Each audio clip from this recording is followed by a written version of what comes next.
TNPSC group 4 maths simplify இது ஒரு expression கொடுத்துருக்காங்க. திஸ் இஸ் டிஎன்பிசி கொஷின் இந்த வருஷம் 2025 கொஷின். அந்த எக்ஸ்பிரஷன் பாருங்கள், பேஸ் பாருங்கள், ரெண்டு பேஸும் சேமாக இருக்குது. ஓகே, இது பேஸு, இது பவர், பேஸு பவர். ஓகே, நமக்கு லா ஆஃப் எக்ஸ்போனன்ட்டில் ஒரு ரூல் தெரியும், எனிதிங் பவர் 0 = 1.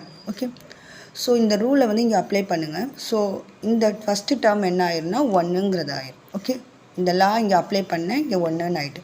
நெக்ஸ்ட் டேர்ம் எடுத்து வச்சுக்கோங்க, 4⁻−1 + 4⁻−2 + 4⁻−3 ஹோல் பவர் 1. ஒன்றுனா அது அஸ்யூஷுவல் ஒன்று, அது சேம் எக்ஸ்பிரஷன் தான் வரும். ஸோ நெக்ஸ்ட்டு ஒரு லா அப்ளை பண்ணுங்கள், a⁻−m = 1/a⁻m. நியூமரேட்டரில் நெகட்டிவில் இருந்தால் டினாமினேட்டரில் பாசிட்டிவ் எழுத முடியும். ஸோ இந்த ரூலை இங்கே அப்ளை பண்ணால் 4⁻−1 வந்து 1/4, 4⁻−2 1/4², 4⁻−3 1/4³ அப்படின்னு எழுதலாம். இந்த ரூல், இந்த லாவை வந்து இங்கே அப்ளை பண்ணுறேன்.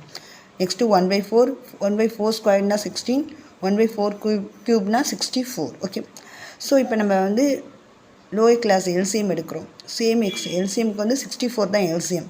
ஸோ ஃபஸ்ட்டு ஒன் வந்து 16ன்னு சேஞ்ச் ஆகும், 16 + செகண்ட் ஒன் வந்து 4. ஏன்னா 16 × 4னா numerator 4 plus next one as usual 1. So 16 + 4 + 1 / 64. So 21/64. Answer is 21/64. Option C is the answer. Okay.